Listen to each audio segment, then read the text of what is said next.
We're going all over Europe. Yesterday, the Queen spoke. Now, David Cameron is on a grand tour. He will visit 4 EU countries over 2 days. His party wants a referendum about EU membership. Cameron wants something different. He wants a better membership deal for the UK. Francine Lacqua joins us from London. Francine, when I hear the phrase better membership deal, I think of the long pain of the Lisbon process, and I wonder, is it at all even feasible that there could be a new membership treaty?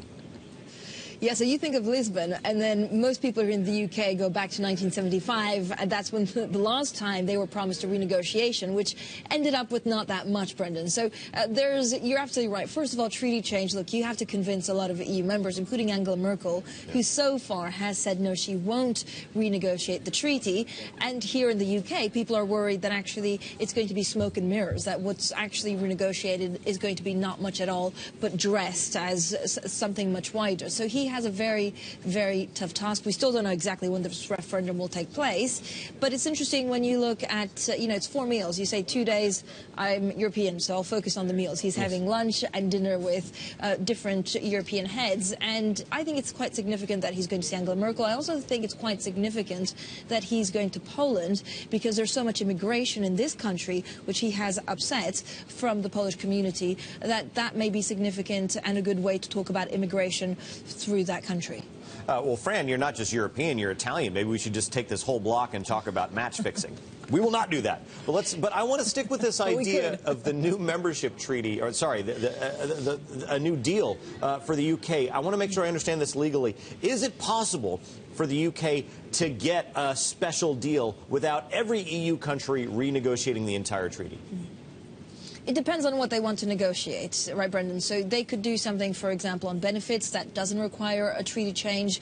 If you touch on freedom of movement, if you touch on anything that is actually in the treaty, and we don't exactly know how much they want to renegotiate. Again, it has to be meaty, but they also don't want to cross the red lines where Angela Merkel will say no to them. So a treaty change, I think, at this point is going to be very, very difficult. We've heard from the European counterparts that they won't go there, but it may change. Francine, stay with us. Alessio DeLongis with us with Oppenheimer Funds, of course, with a view to Italy. How would you perceive that Mr. Cameron will be greeted in these nations?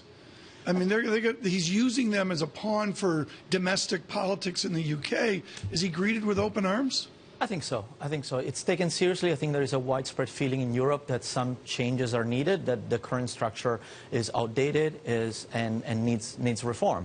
I agree that treaty changes are going to be nearly impossible. What we need to focus on is changes that can happen, such as this is not about immigration rules and free labor mobility. This is about changing the rights, the benefits and welfare from immigrants. We want to stop abusive behavior that exploits the current status quo. Britain wants to fight to reduce the amount of regulation. There's like 2,400 new regulatory enhancements that have taken place in the last few years. It's just too much. There's too much red tape.